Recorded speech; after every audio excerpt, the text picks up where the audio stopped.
ये रहेगा कि कॉलेज लाइफ है, स्टूडेंट लाइफ है, इंस्टेंट ग्रेटिफिकेशन हो गया, या फिर कह लीजिए डोपामिन एडिक्शन हो गया, या फिर कह लीजिए कॉलेज लाइफ में ड्रग्स, सिगरेट्स एंड अल्कोहल, ये सब चीज़ें बहुत कॉमन हो गया आज की जनरेशन के लिए।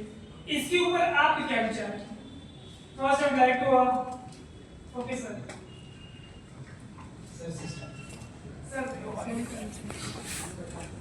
बच्चों में से मुझे लगता नहीं कोई ड्रग्स वाला है। Yes sir. कोई है भाई? No sir.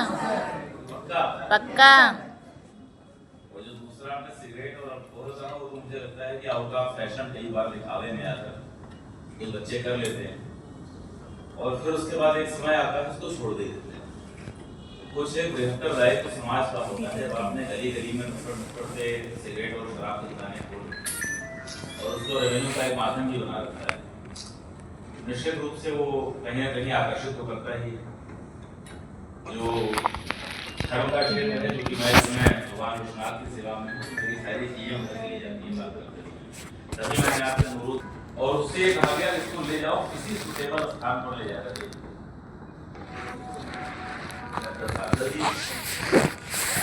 दूसरा एक शिफ्ट जो बहुत ही पुराना हो गया था, डेलिवेटेड सिचुएशन में था, वो दिया गया।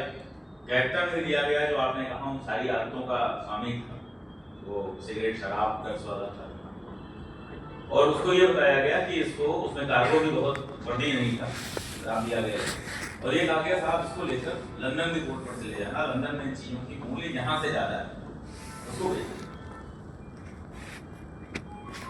और दोनों को ये डायरेक्शन था कि उसके बाद लौट कर हर हाल में 3 महीने में लौटाना, तो समुद्री यात्राएं लंबी होती थी, 3 महीने बाद दोनों कैप्टन लौट रहे अपना अपना जहाज।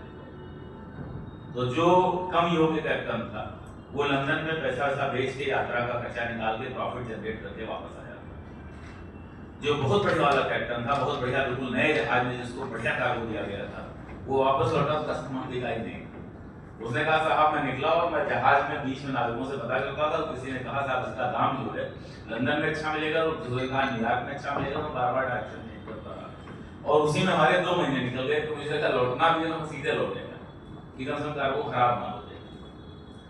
तो जो एमलेस जर्नी होती है उसमें आप कितने भी कॉम्पिटेंट हो, कितने भी स्वस्थ हो, कितने भी बुद्धिमान हो और आपके पास कितने भी बढ़िया साधन हो, लेकिन उसके साथ आप कहीं पहुंचते नहीं, क्योंकि रास्ते में आपको कोई बताएगा आज इससे तैयारी खरीदो और युवा सम्राट बन जाओ, तो ये तमाम इस तरह की चीजें होंगी, तो उसके बीच में आप कंफ्यूज रहोगे।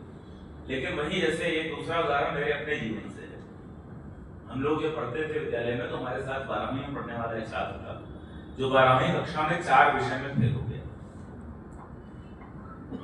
फिर बाहर निकल के उसने कहीं NIOS वगैरह कहीं से अपना स्कूल किया और पास किया डिग्री, हमने निकल कर आए। तो ऐसा नहीं कि मैं बहुत फोकस रहा हूँ बचपन से, बचपन में मेरे पिता का देहांत हो गया था तो मेरी स्थिति बीच में उस शिफ्ट के मैनेजर की हो गई थी जिसको लक्ष्य नहीं मालूम, तो क्या करना है पता है नहीं, आज चलो आज शासन का चुनाव लड़ेंगे, फिर कल जो है वो चुनाव बंद हो गया तो हमने कहा LLB कर लेते हैं और बाहर का चुनाव लड़ेंगे और वकालत करेंगे। फिर उसके बीच में जब LLB का वाइवा हो रहा था तो जो वाइवा लेने जज साहब आए तो उन्होंने कहा कि तुम तो ब्राइट स्टूडेंट लग रहे हो, तुम तैयारी करो, मिला करो तैयारी कर लें।